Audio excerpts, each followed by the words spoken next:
Well, I think that the U.S. and Israel have inflicted considerable damage on the Iranian regime, on its nuclear weapons program, on its military, on the Revolutionary Guard, the Quds Force, the Basij militia. Uh, but the regime is obviously still in place, and the people of Iran remain repressed. There is a blockade against the shipments of Iranian oil out of the Gulf, but so too the Iranians have been able to close the Strait of Hormuz to oil from the Gulf Arab states. So right now there's a ceasefire where people are assessing whether negotiation is possible. I don't think the Iranian side has shown any real interest in negotiation, which is why I've believed for a long time that the only way to get peace and stability in the region is to change the regime in Iran.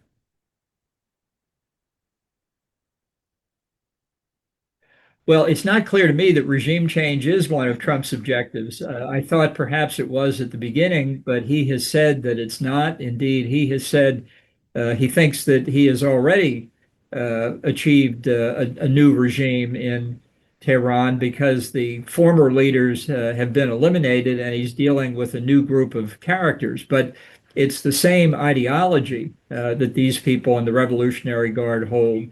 I do think there's considerable objective evidence that the regime has been badly damaged, at the top in particular.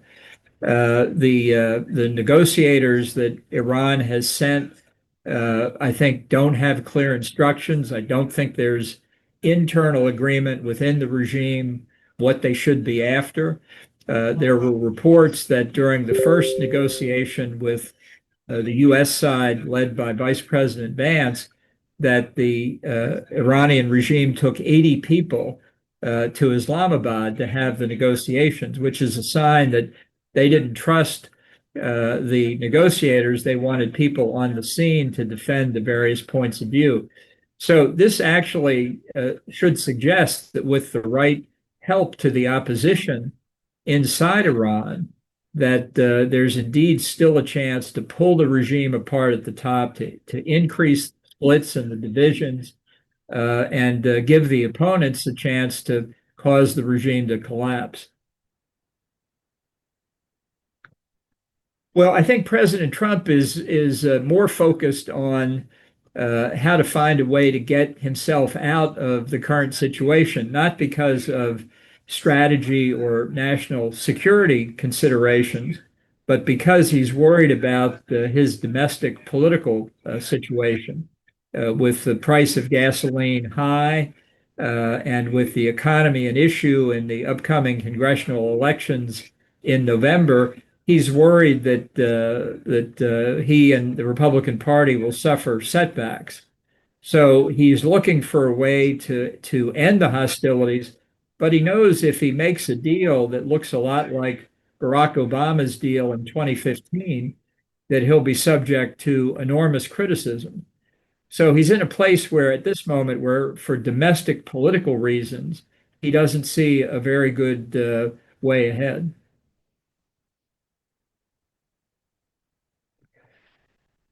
As I say, I'm not sure what Trump's objectives are. I think we've done a lot of damage to the regime, to its leadership, to its nuclear weapons program, its ballistic missile and drone programs, its military bases, its production facilities, its air defenses, its air force, its navy.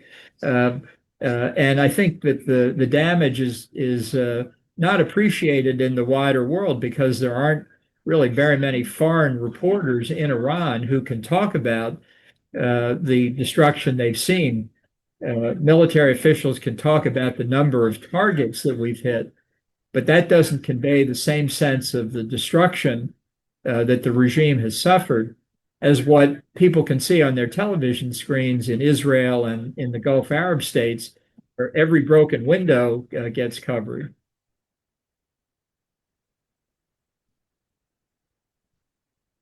Yeah, yes. Look, I think the war should be fought for regime change, whether Trump does or not. That's what I think would justify the use of American military force. And obviously, the regime has not been changed so far. I also think while tremendous damage has been done to the nuclear program, it has not been eliminated. And while significant damage has been done to Iran's ability to support terrorist proxies like Hamas, Hezbollah, and the Houthis, that also has not been eliminated. So if the regime is allowed to stay in power and it's allowed to ship oil internationally, it will use those revenues to rebuild.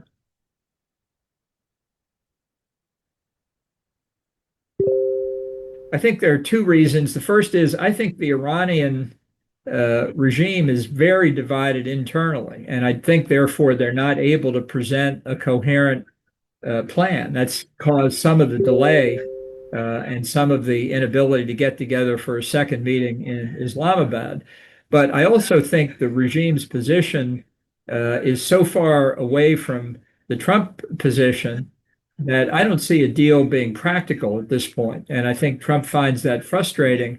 He'd like to make a deal. That's what he does for a living, is make deals.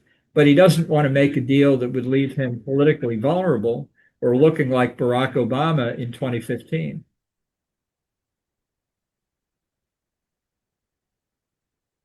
Right. Well, I have to say for myself, I don't have any trust in the Iranian regime. That's why I think this ceasefire is a mistake. I think that it takes the pressure off the regime. I would resume military activity. I would note the chairman of the Senate Armed Services Committee has said essentially the same thing in the past 24 hours. And I think certainly we need to use military force to prevent Iran from closing maritime traffic in the Persian Gulf and through the Strait of Hormuz so that the Gulf Arab oil can get out. I think we should continue our blockade against Iranian oil coming out.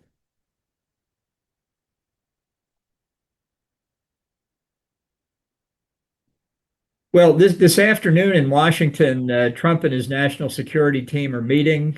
We may hear something at the end of that as to what their latest idea is, but I think at the moment, Trump is caught between unattractive alternatives. He doesn't want to do something that damages himself politically, but he has to do something to deal with voter dissatisfaction with the price of gasoline. I think the Israelis, from the beginning, have believed that regime change in Iran is the only way you get peace and security in the Middle East. And I think that remains their preferred outcome. But as a number of Israelis have said to me, Trump began this war and Trump will end the war. So the decision is really well, obviously, we've worked closely with Israel, but I don't think Donald Trump was talked into this by Benjamin Netanyahu. Netanyahu believed in Trump's first term that regime change was the right approach, and that we would need to use force against Iran. I certainly believed the same thing, but Trump was not persuaded. So I don't think Netanyahu said anything different in Trump's second term than he did in the first term. Why Trump decided to use force at the beginning of March is still unknown.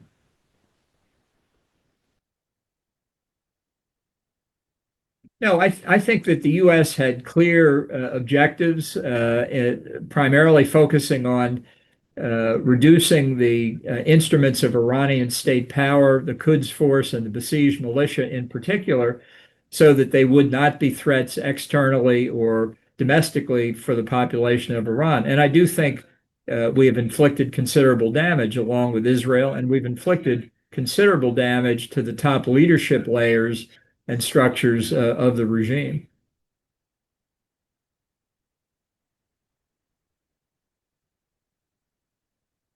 Well, these are two problems Trump caused for himself. He did not make what I think is the very compelling case for regime change to the American people. It's not a question of one speech, it's a question of explaining to citizens why Iran was a threat to us and why we needed to take military action to build up public support. He didn't do that. He didn't say anything about it until after the use of force had already begun. And in a parallel way, he should have been consulting with the allies, with NATO, with the Gulf Arab countries, with our Pacific allies like Japan, South Korea, and others that get so much of their oil and gas from the Gulf region. And certainly he should have been coordinating more with the opposition. He didn't do any of those things. So that's one, those are several reasons really why he's got a problem on his hands right now. Well, I think a lot depends on what Trump does. I think the U.S.-Israel military power is clearly sufficient, but we need to do a lot more to help encourage the opposition inside Iran to do what they need to do to achieve regime change. Whether Trump is prepared to do that at this point, nobody knows. Well, not yet, but nobody should think just because the Iranian regime survives that it hasn't been dealt terrible setbacks, incurred significant damage that will take years to recover.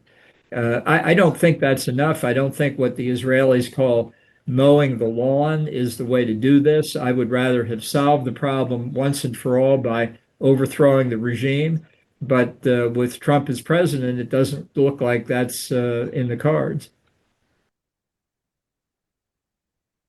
Because the regime is a threat in all of its various manifestations, its pursuit of nuclear weapons, its support for international terrorism, its economic extortion by closing the Strait of Hormuz. And the regime often promises not to do those things and simply ignores its promises, as it did in the 2015 nuclear deal. I think its ideology drives it to the policies it's pursued, and the only way to stop those policies is to eliminate the regime. Well, I think they're making a big mistake by saying that the number of terrorist incidents caused by Iran is significantly greater in Europe than it has been in North America. Europe is just as much affected by the closure of the Strait of Hormuz, even though, like the United States, it doesn't buy much oil or gas from the Gulf. The entire world economy is affected.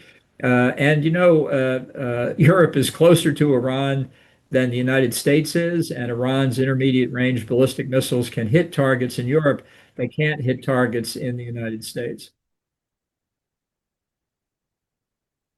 Well, it's certainly welcome that nobody was killed and what could have been a real tragedy was averted. And it's just one more lesson that in a free society, violence is an unacceptable way to resolve political differences.